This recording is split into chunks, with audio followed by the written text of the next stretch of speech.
Margaret Chen had built her empire one careful decision at a time. At 53, she was the CEO of a boutique marketing firm in downtown Seattle, known for her sharp mind and elegant presence. That Tuesday evening, wearing her cream-colored suit and her grandmother's pearl bracelet, she was returning from a client dinner when her life changed in an instant. The subway platform was nearly empty at 9:30. Margaret stood near the yellow line, reviewing emails on her phone, when suddenly the world tilted. A wave of dizziness crashed over her, and she felt herself falling. She hit the concrete hard, her phone skittering away into the darkness. Pain shot through her wrist, and when she tried to stand, her legs wouldn't cooperate. Panic rose in her chest.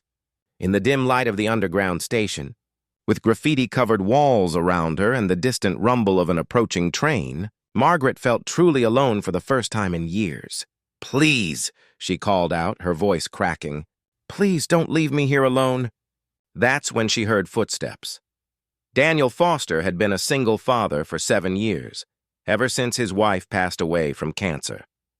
At 49, he wore his grief quietly, channeling it into raising his 2 teenagers and working construction.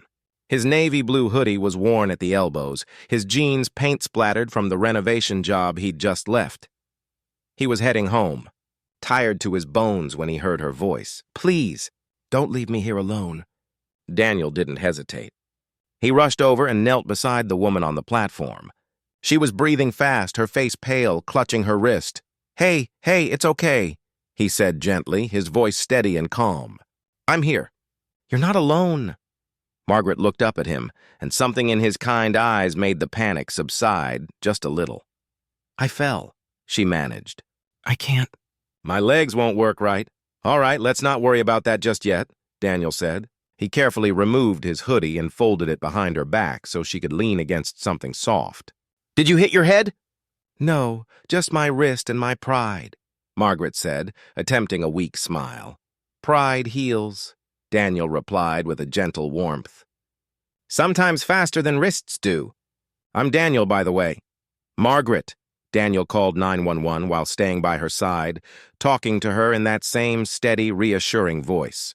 He told her about his kids, Sarah, 17, who wanted to study architecture, and Ben, 15, who was convinced he'd discovered a new species of beetle in their backyard. "Turned out to be a very common ladybug," Daniel said. And despite everything, Margaret laughed. The paramedics arrived within minutes. As they carefully examined her, Margaret kept her eyes on Daniel, who stood nearby, ready to help if needed. "Looks like low blood sugar combined with some dehydration," the lead paramedic explained. "And that wrist might be fractured. We need to take you in, ma'am." Margaret nodded, then looked at Daniel with sudden worry. "My phone. My briefcase? I've got them," Daniel said, holding up both items he'd retrieved from the platform. "And I'll come with you to the hospital if you'd like.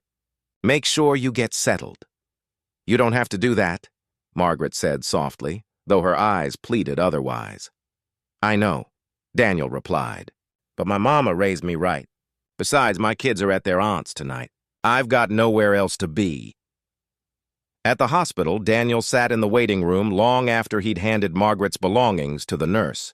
He wasn't sure why he stayed. Maybe because he recognized something in her eyes. That particular loneliness that comes from being capable and independent for so long that you forget how to ask for help. When they finally let him in to see her, Margaret was sitting up in bed, her wrist wrapped in a temporary splint, an IV in her arm. "They're keeping me overnight for observation," she said. "Low potassium, dehydration, and yes, a fractured wrist. Apparently, I've been running on empty for longer than I realized." Daniel pulled up a chair. "Easy to do. We get so busy taking care of business, we forget to take care of ourselves." Margaret studied him for a long moment. "Why did you stay?" Daniel was quiet, choosing his words carefully. 7 years ago, when my wife was in the hospital during her final days, a stranger sat with me in the cafeteria at 2 in the morning. Didn't say much, just was there. Bought me a cup of terrible coffee. I never even learned his name, but I've never forgotten that kindness." He met her eyes. "Sometimes we get chances to pass things forward." Over the next few weeks, something unexpected happened. Margaret, who'd spent decades building walls around her personal life, found herself accepting Daniel's offer to help. He drove her to follow-up appointments when she couldn't manage with one hand. She met his kids, who were curious about the fancy lady their dad had rescued. In return, Margaret helped Sarah with her college applications, using her business connections to arrange informational interviews. She discovered that giving her time felt different than giving her money, more real, more meaningful. One Saturday afternoon, Margaret invited them all to her condo. Overlooking Elliott Bay, she'd ordered pizza, something she hadn't done in, years, and they ate on her balcony while the ferry boats crossed the water. "You have a beautiful view," Sarah said. "I do," Margaret agreed, looking not at the water but at the three people who'd somehow become part of her life. "Though I'm learning that the view is better when you share it." Daniel caught her eye and smiled. Margaret never forgot that moment on the platform, when the ground had literally fallen away beneath her.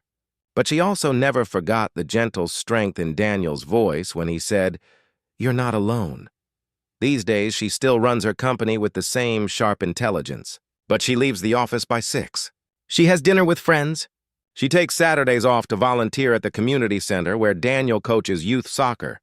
And sometimes, on quiet evenings, she and Daniel walk along the waterfront, talking about their day, about their dreams, about second chances that come when you least expect them.